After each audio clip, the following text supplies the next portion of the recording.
নমস্কাৰ বন্ধুসকল আকৌ আপোনালোকৰ জীৱনটো বিপদৰ ফালে গৈ আছে আকৌ আপোনালোকৰ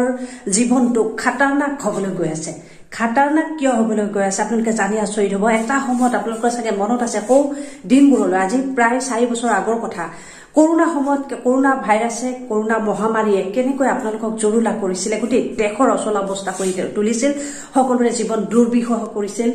ডেকা বুঢ়া কিমান মানুহ মৃত্যু মুখত পৰিছিল এই কথা হয়তো কোনেও পাহৰা নাই জানি আচৰিত হ'ব কৰোনা ভাইৰাছ যেনেকৈ চীন দেশত প্ৰথম আৱিষ্কাৰ হৈছিল প্ৰথম ধৰা পৰিছিল কিন্তু চীন দেশে লুকাই ৰাখিছিল যাৰ ফলত সকলোৱে দুৰ্ভোগ ভুগিব লগা অৱস্থা হৈছিল ঠিক তেনেকৈ HMPV এই ভাইৰাছবিধ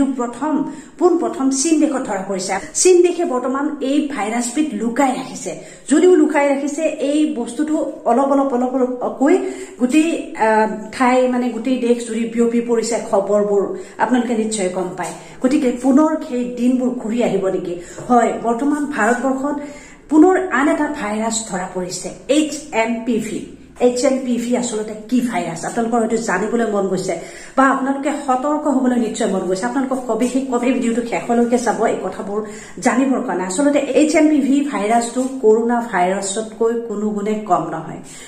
HMPV এই ভাইৰাছটো কেনেকৈ বিয়পে কি সাৱধানতা ল'ব লাগিব কোন বয়সৰ মানুহৰ ক্ষেত্ৰত এই ভাইৰাছটো ধৰা পৰে আৰু কোন মানুহৰ হোৱাৰ সম্ভাৱনা আছে এই ভাইৰাছটো যদি আপোনাৰ শৰীৰত সোমায় ইয়াৰ লক্ষণবোৰ কি আপোনালোকে আগতীয়াকৈ জানি লওক আৰু এই বিপদৰ পৰা আপোনালোকে হাত সাৰিবলৈ চেষ্টা কৰক আপোনালোকক মই সবিশেষ জনাম এগৰাকী ডাক্তৰনী বাইদেৱে আপোনালোকক গোটেইখিনি পৰামৰ্শ জনাব সবিশেষ জানিবৰ কাৰণে ভিডিওটো শেষলৈকে চাওক এটো যেহেতু এটো ৰেসপিৰেটৰি ট্ৰেক ভাইৰাছ কোভিড যেনেকৈ সংক্ৰমিত হয় এজন মানুহৰ পৰা আনজনলৈ এই ভাইৰাছটো ঠিক তেনেদৰে সংক্ৰমিত হয় মানে উশাহ নিশাহত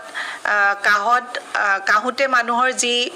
ড্ৰপলেট ওলাই মানে সৰু সৰু পানীৰ কণিকা তাত ভাইৰাছটো থাকে সেই কণিকা বিলাকক যদি মানুহে ক'বাত কোনোবা টেবুলৰ ওপৰত বা কোনোবা চকীৰ ওপৰত পৰি থাকিলে কাহুতে হেয়া যদি মানুহে সুৱে টাচ কৰে তেতিয়া আকৌ সেই হাতখনেৰে যদি চকু বা নাকৰ ওচৰলৈ লৈ যায় তেতিয়া হলে তেনেকৈ হ'ব পাৰে সংক্ৰমিত আৰু বিশেষকৈ উশাহ নিশাহৰ মামা প্ৰশ্ন আছিল মাস্ক মানে পিন্ধাটো প্ৰয়োজন যদি আমি দেখো যে খুব হিউম্যান মেটানিমো ভাইৰাছৰ ইনফেকশন আমাৰ দেশত বা আমাৰ অসমত বিভিন্ন জায়গাৰ পৰা ৰিপৰ্টিং হৈছে তেতিয়া হলে আমি সাৱধানতা অৱলম্বন কৰাটো দৰকাৰ যে মাস্ক পৰিধান কৰা বা গ্লাভছ নিপিন্ধিলেও হাতখন সঘনাই হ্যান্ড স্যানিটাইজাৰ ইউজ কৰা আৰু যদি আমি বিশেষকৈ আমি যেতিয়া কোনো ঠাইলৈ যাওঁ য'ত বহুত মানুহৰ সমাগম মানে আমি ক্ৰাউডেড এৰিয়া এভয়েড কৰি চলা ভাল যদি বহুত মানুহৰ সমাগম থকা জায়গালৈ আমি যাব লগা হয় তেতিয়া হলে আমি মাস্ক পৰিধান কৰাটো প্ৰয়োজন